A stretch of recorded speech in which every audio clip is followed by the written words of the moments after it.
Hussain is a man whose story has transcended generations and borders for over 1300 years. Hussain's selfless pursuit for moral justice in the face of brutal oppression has inspired hope for millions. The Battle of Karbala, where Hussain and his 72 loyal companions bravely stood against an army of thousands, forever changed the course of history.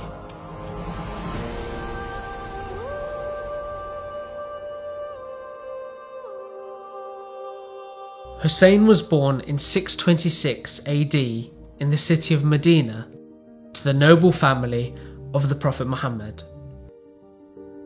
He was raised by a family renowned for their honesty, compassion, and justice. He was revered and celebrated by people from different walks of life. Every lover of truth and every lover of justice loved Hussain alayhi salam. And this, no doubt, began way back while they were in the holy city of Medina. The values that he adopted as a child were the values that he learnt as he grew up. And he grew up in the holiest of houses. He grew up with his grandfather, the Prophet. As a young child, Hussain witnessed his grandfather's struggle to establish a morally just and compassionate society. They embraced a very sincere life, a very humble life. They prioritized charity, giving, and working to improve the societies they were in. Arabian society was plagued by violence and corruption. Muhammad's rise and the advent of Islam eradicated much of this injustice, and the people had widely adopted a moral way of living.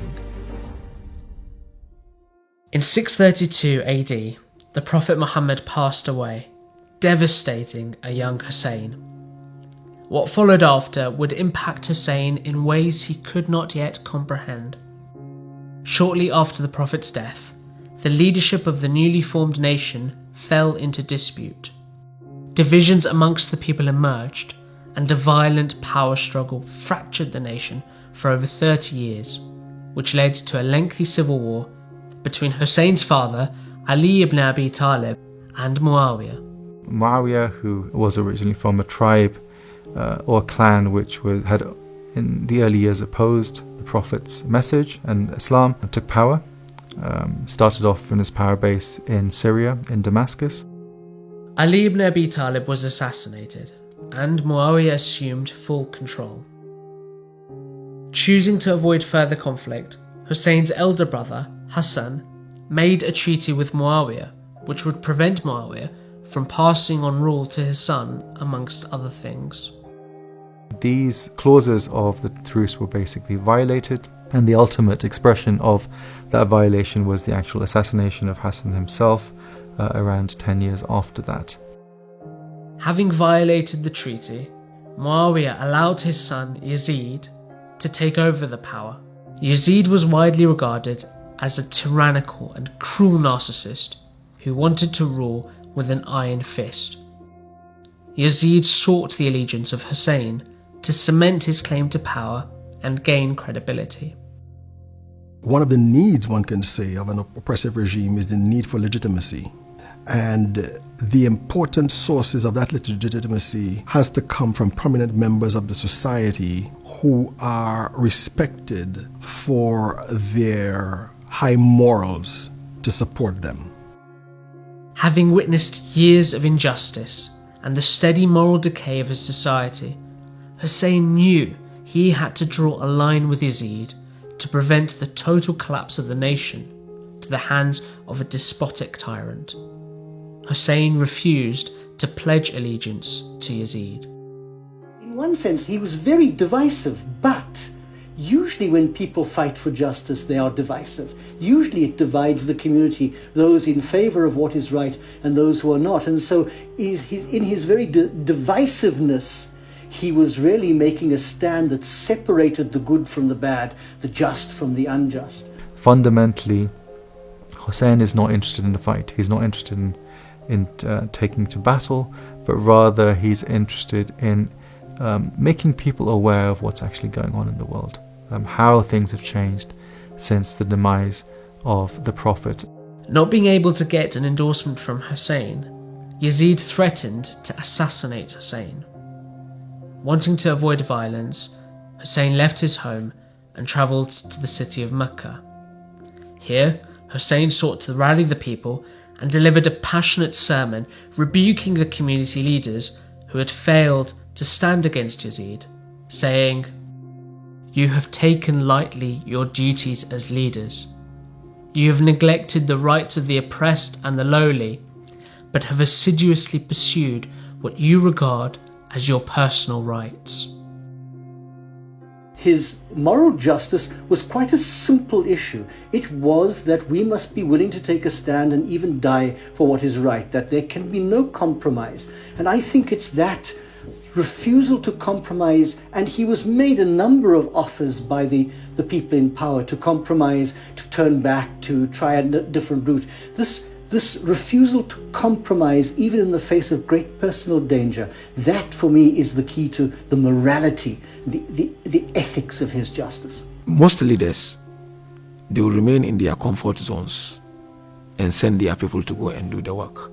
They will call for justice, but they will not be on the ground or in the field to promote justice. Imam Hussain did not do that. Imam Hussain alayhi salam led from front. Hussain had received hundreds of letters from the residents in the city of Kufa, present-day Iraq, pledging their support in the struggle against Yazid. As the threat of violence increased, Hussain departed from Mecca, along with his family and loyal companions, and began the long journey towards Kufa. When Yazid became aware of Hussain's intention, he dispatched a brutal governor to quash the dissent, but Hussain persisted with his movement eastward. As Hussain got closer to Kufa, he was intercepted by a battalion of Yazid's army, led by a commander called Hur.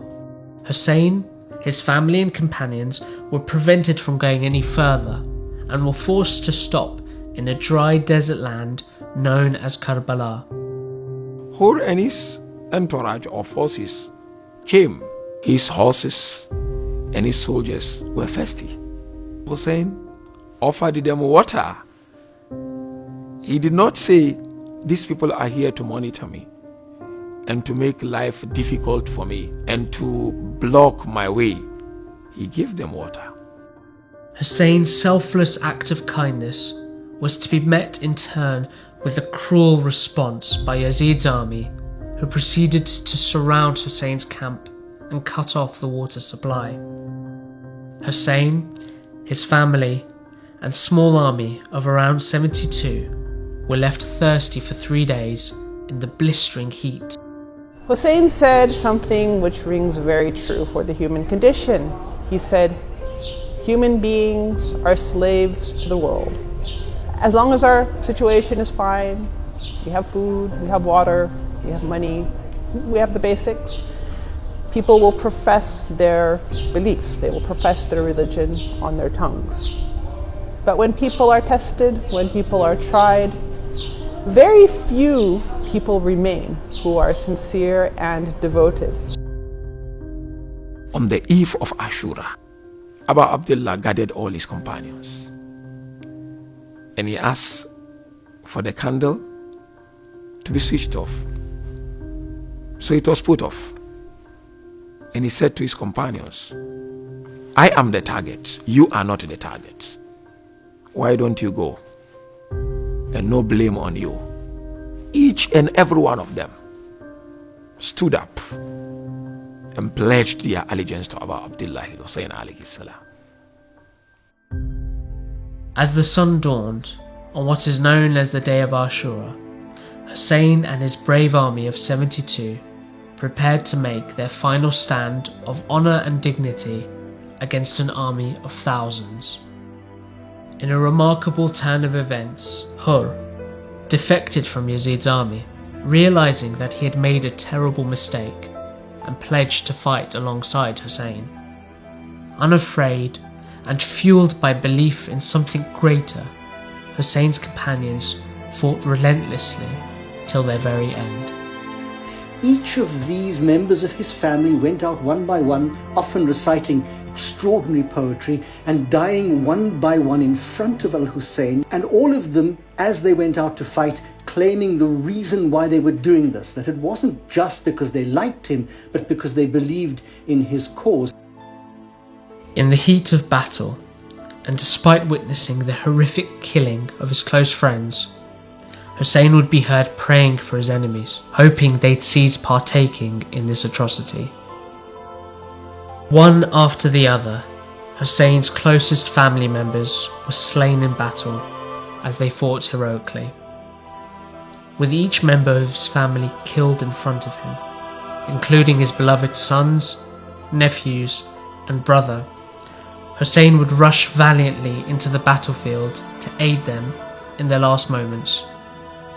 None was spared, not even Hussain's 6-month-old baby, Ali Asghar. Imam Hussain carried this young boy, placed him on his chest, and he walked to the battlefield. He looked at the camp of the enemies. He called out, "Am I the target or these infants? Why don't you give him water?" And this created a consternation in the opposing army. And when the leader, Omar ibn Sa'ad, saw that, he called out for them to silence Hussein's argument, meaning to kill that child. And so one very evil soldier, whose name was Hormala, took a 3-pointed arrow and fired at the child and ripped the child's neck apart in the arms of the father. He was now completely alone. Everyone else was gone except for the woman in the tents, and they were being threatened. And I think that in the end, it was his utter exhaustion from fighting almost single-handedly that helped to hasten his end, and the fact that he was now surrounded by a superior number. Up until the last breath he had, in the midst of all of this, he never lost hope. Some of the reports from the soldiers fighting against Hussein, when they saw him pass by in front of them on his horse fighting them, they said they never saw a person who had lost so much, his dear ones killed in front of him, facing insurmountable odds, covered with blood, but at the same time being so peaceful and so glorious. Carrying his lifeless infant alone, Hussain returned to his camp to bid a final farewell to the women and children of his family.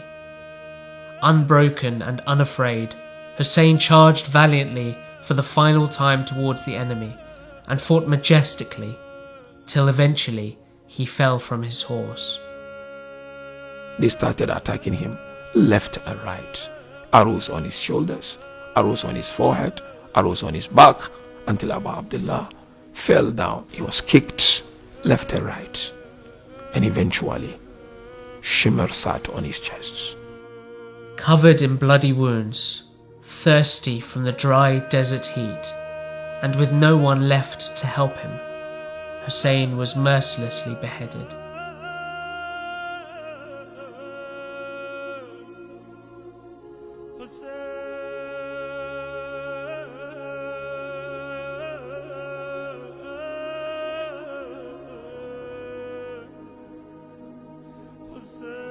After the killing of Hussain, those who'd been killed were beheaded. The tents of the women were burnt. The women were taken as prisoners. The texts tell us that the women and the children were transported in a very brutal manner to the various leaders of the time, first of all to Kufa and then to Damascus, where they were humiliated and interrogated. But of course it is the lady Zainab who cannot be separated from her brother, who keeps all of this alive and begins to retell the tale.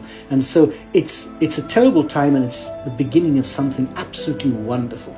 Following the tragic killing of Hussain, his sister Zainab carried the flag of Hussein's mission and became the moral support for the women and children who had been taken captive. Famously, when asked how she perceived what had transpired, she replied eloquently, "I saw nothing but beauty." She makes these two famous protests against the citizens of Kufa and then against Yazid.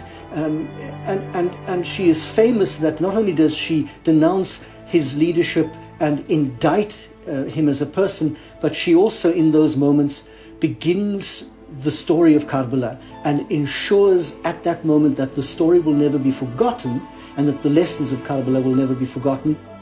Zainab's fiery speech in the courtyards of Yazid sent shockwaves across the nation, as word spread of how Hussein and his small army were martyred in Karbala. Realizing his grave miscalculation, Yazid freed Hussein's family. Zainab, alongside Hussein's last remaining son, Ali Zain al-Abidin, began to tell people of what happened in Karbala.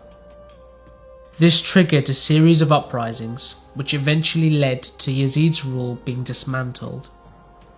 For a number of people, the commemoration of Hussein is also about this quest for justice and goodness in the world.